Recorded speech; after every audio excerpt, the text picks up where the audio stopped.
میں جب یہ بات ہوئی، اب دیکھیے آپ صلی اللہ تعالیٰ علیہ وسلم کے اذان نہ دینے کی یہ وجہ ہے۔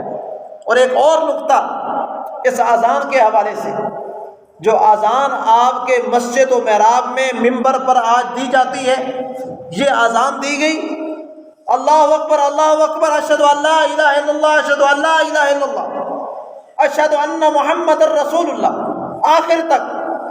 اور اس وقت نبی جو موجود تھے 1,24,000 انبیاء موجود تھے، لیکن اذان میں کس نبی کا نام آیا؟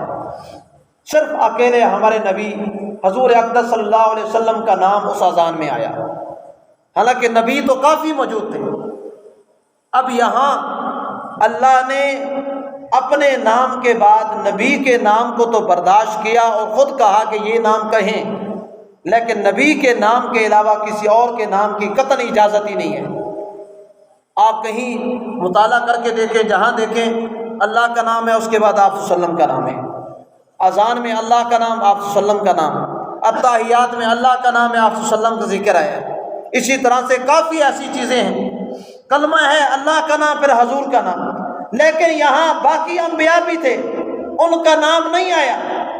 آج کا اگر کوئی آدمی، کوئی ایسا رافضی جو آج اذان میں حی اشہد ان محمد الرسول اللہ علی ولی اللہ خلیفہ بلا فصل، آج وہ کہہ دیتا ہے، یہ اس کے اس لفظ کہنے سے یہ میرے نبی کی بھی توہین ہے، اسلام کی بھی توہین ہے۔